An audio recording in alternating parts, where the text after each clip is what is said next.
Bismillahirrahmanirrahim. Assalamualaikum warahmatullahi wabarakatuh. Alhamdulillah. Alhamdulillahirabbil alamin. Wa bihi nasta'in wa ala umur dunya waddin wa ala alihi wa sahbihi ajmain. Rabbi shrah li sadri wa yassir li amri wahlul 'uqdatam min lisani yafqahu qawli. Puji syukur tak henti kita panjatkan kepada Allah Subhanahu wa Ta'ala yang tiada henti memberikan nikmat berkah hidayah kepada kita semua. Karena nikmat dan hidayah Allah berupa keislaman dan keimanan yang kita membuat kokoh atas jalan Allah Subhanahu wa Ta'ala. Shalawat dan salam semoga tercurah kepada junjungan Nabi besar kita, Nabi besar Muhammad sallallahu alaihi wasallam. Hadirin rahimah, insya Allah dalam ceramah ini saya akan menerangkan dengan tema merawat. Bismillahirrahmanirrahim.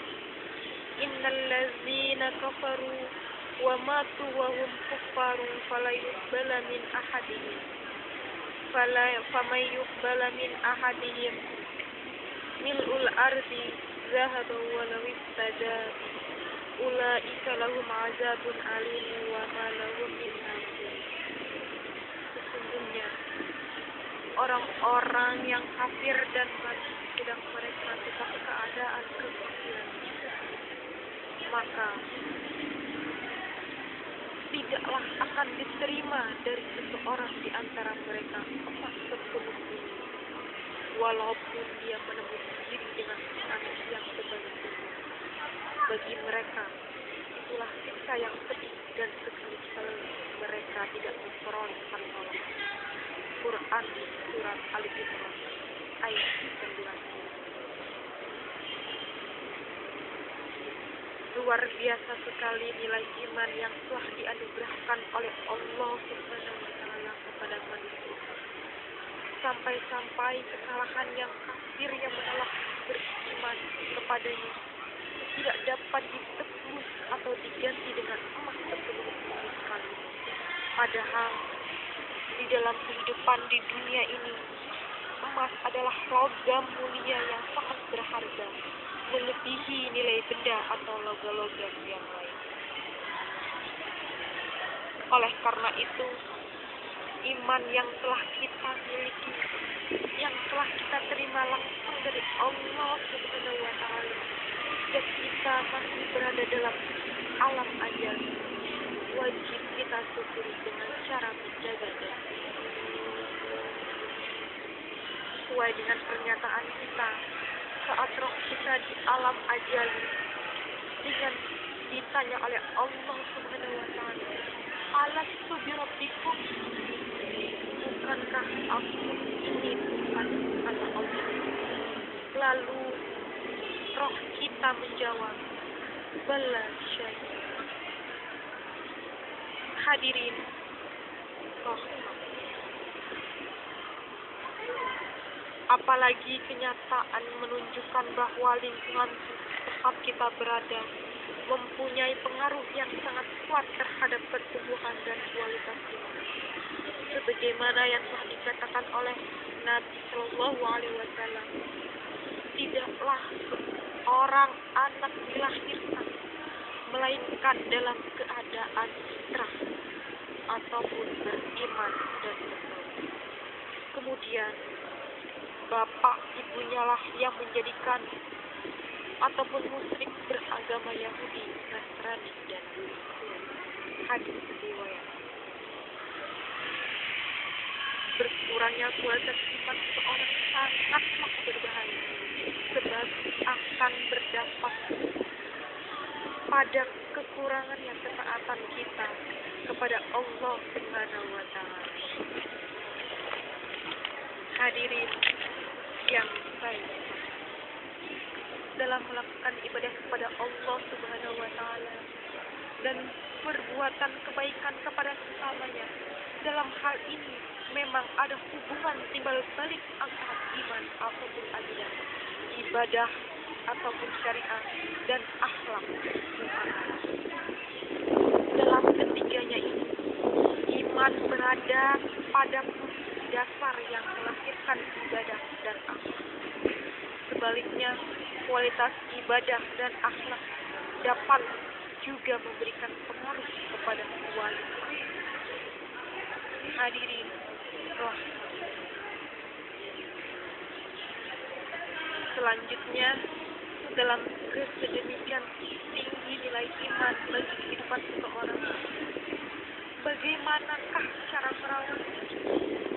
Dalam hal ini, ada baiknya kita menerapkan ilmu bercocok tanam. Apabila sebuah benih disamaikan, akan dapat tumbuh dengan subur atau tidak, bahkan mati, sangat dipengaruhi oleh apa? Yang pertama, tanah. Yang kedua, air. Yang ketiga, sinar matahari. Dan yang keempat adalah hukum. Iman itu dapat diibaratkan dengan benih yang bervarietas unggul, tahan terhadap segala sesuatu. Ia telah disemaikan oleh Allah kepada setiap ruh, semenjak ruh manusia di alam arwah, sebelum Allah meniupkan nafas kepada ibu hati. Quran Surat At-Tahrim ayat 12. Bismillahirrahmanirrahim. Wa Maryam ibnata Imran allati ahsanat farjaha wa nafakhna fihi min ruhina wa sadaqat bi kalimati rabbiha wa kutubihi wa kanat minal qanitin. Yang artinya, dan ingatlah Maryam binti Imran yang memelihara kehormatannya. Kami tiupkan ke dalam rahimnya sebagai ruh ciptaan kami, dan dia membenarkan kalimat Rabbnya dan kitab-kitab. Dan dialah termasuk orang-orang.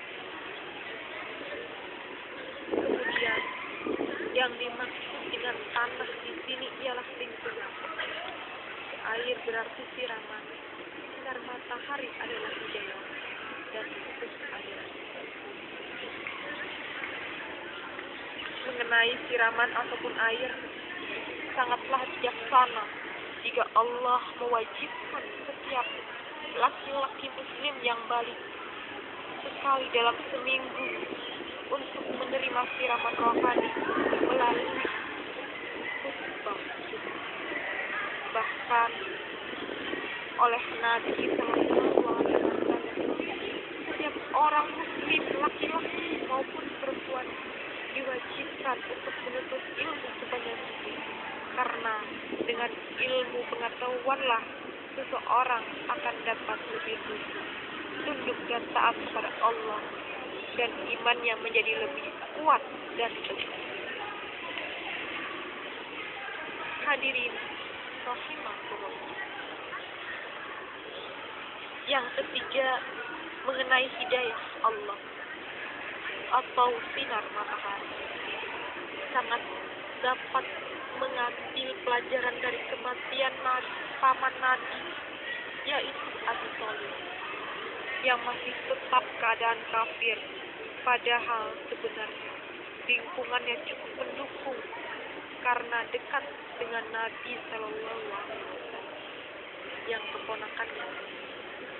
Siraman Nabi pun tidak kurang-kurang ya, sang paman segera beriman kepada Allah. Bahkan sebelum ia wafat, Nabi pun sempat mentalkinkannya karena kesedihan Nabi menerima nasib buruk paman yang masih wafat dalam keadaan kafir. Lalu beliau menerima wahyu yang menyatakan, innaka la tahdi man ahbabta walakinallaha yahdi man yasha wa huwa a'lamu bil muhtadin. Sesungguhnya kamu tidak akan dapat memberi petunjuk kepada orang yang kamu kasihi, tetapi Allah memberi petunjuk kepada orang yang dikehendaki, dan Allah mengetahui orang-orang yang mau memberi. Quran 8 ayat 5. Hadirin yang dirahmati Allah. Adapun yang terakhir tentang ibadah, yaitu wudhu. Allah menyatakan dalam surat Al-Hijr ayat 99, Bismillahirrahmanirrahim. Wa'bud rabbaka hatta ya'tiyakal yaqin. Yang artinya, dan sembahlah Tuhanmu sampai datang kepadamu yang yakin ataupun ajal. Secara umum, arti al-yakin adalah keyakinan yang mantap ataupun teguh, tapi di sini dapat diartikan di dalam kesimpulan ini, sebaik-baiknya orang yang beriman, yang meyakini adanya Allah Subhanahu wa Ta'ala, haruslah mentaati ajaran Allah Subhanahu wa Ta'ala, karena sesungguhnya Allah lah Tuhan kami, Allah lah Tuhan kita yang akan memberikan rahmat serta hidayah kepada orang-orang yang beriman kepada-Nya. Mungkin itu saja yang dapat saya sampaikan. Kurang lebihnya mohon maaf. Wabillahi taufiq wal hidayah. Wassalamualaikum warahmatullahi wabarakatuh.